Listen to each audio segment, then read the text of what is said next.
Hello everyone.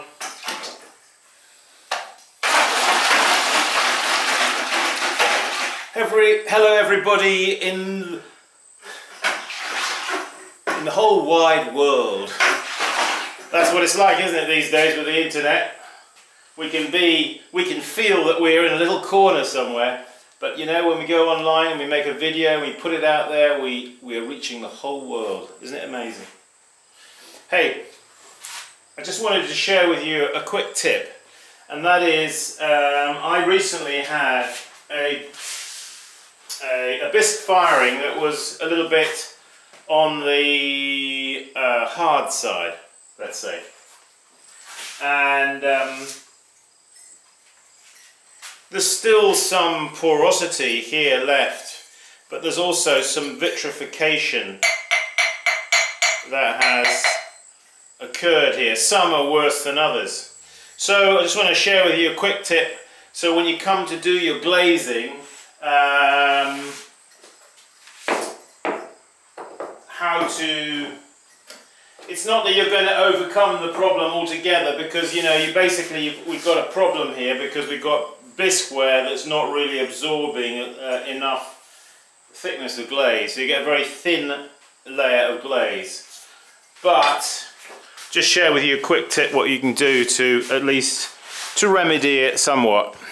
So let's go.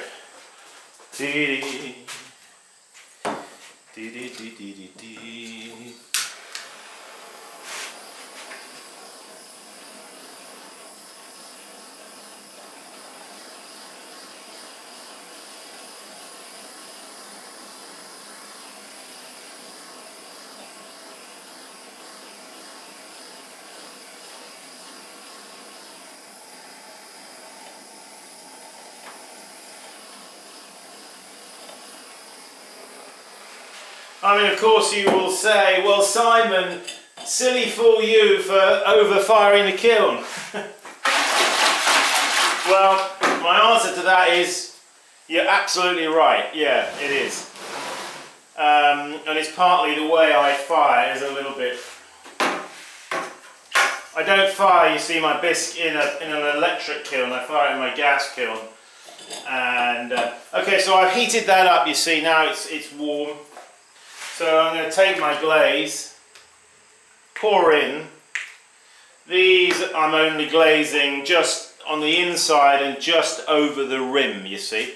Let's get a bit of camera action a little bit closer to the...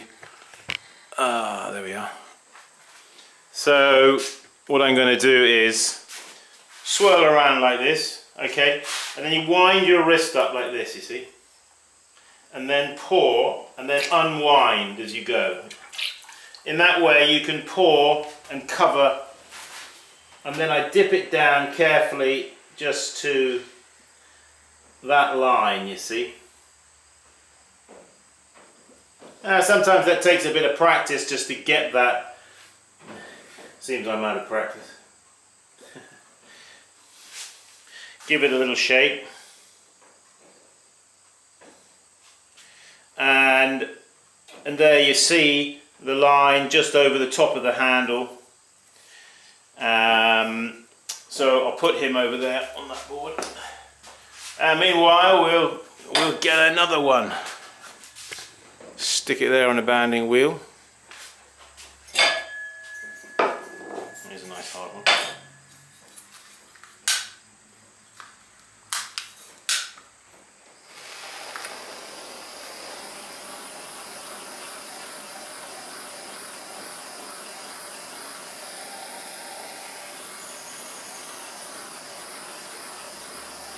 Just go over it gently like this, you see, just warming it.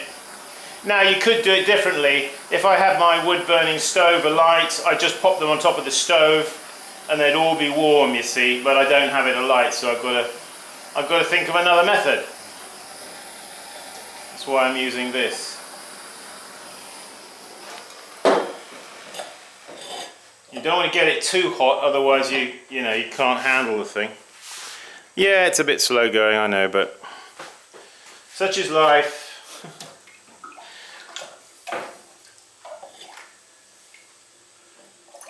Don't be in such a rush, maybe.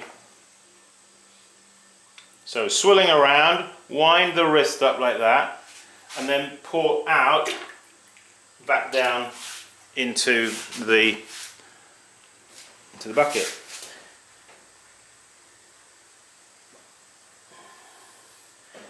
Pretty good. Okay, so here's another little tip. Come around the back side here so I'm not walking in front of you. Here's another little tip. Your glaze here in the bucket, you see,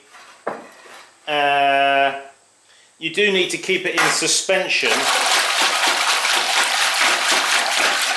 regularly, because especially if you're only dipping down, say, ½ an inch into the bucket, that top ½ an inch can already begin to sediment out the glaze, and so if it's not fully in suspension, you get a rather watery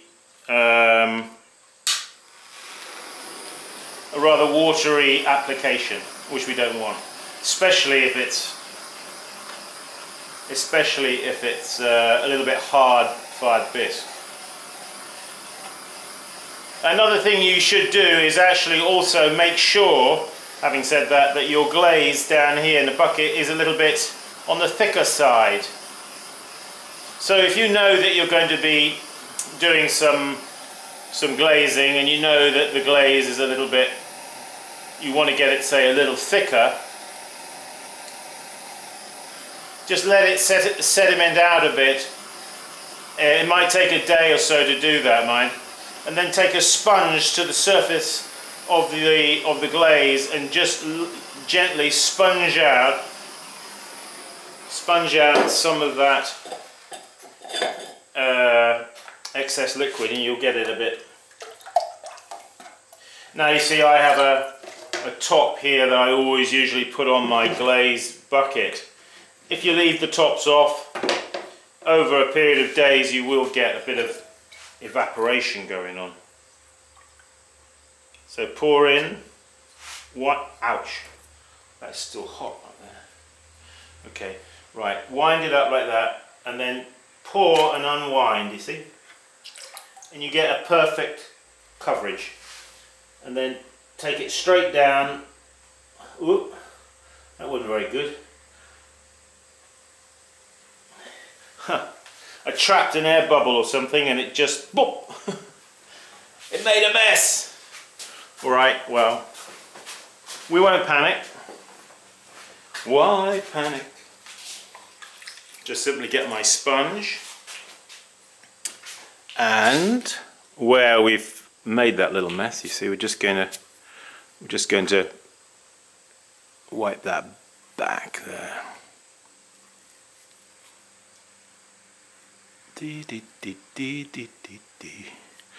Now you might think, well, that's a rather nice little sponge, Simon. Where did you get that from? Well,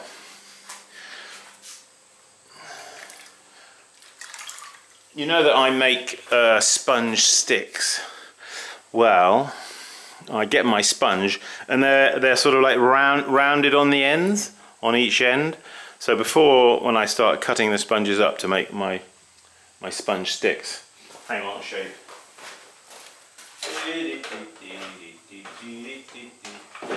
Alright, well, here are a couple.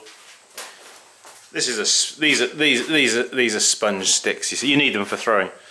Anyway, so what I do is at the end, at each end, I cut them off. You see, so the sponge is straight, and these are the little bits from the end there. Can you see the curve? And they make actually really excellent sponges for cleaning off, you see, because they've got that rather nice tapered edge. There's another little tip for you. Okay, that's it. Alright, so we won't cry over spilt glaze. We don't want to cry over spilt glaze, do we? So that's it. That's just. Now, I'm not saying, you see, because I've done that, that's going to be perfect. I'm just saying these are little tips to assist to help in the situation. So if your bisque is hard, heat it up and take some of the water off your glaze bucket, make your glaze a little thicker. And it may be that after these have dried, I may just dip them again just on the rims here if I think they're still excessively thin. Okay, thanks for joining us. Please visit my website, simonleachpottery.com, and I do have those trim tools available, as I showed you in the last clip, and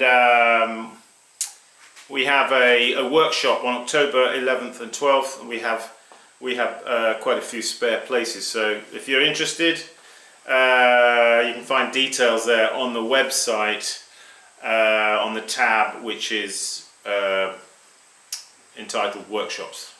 Okay? Hey, keep practicing. I'll see you soon. Bye-bye.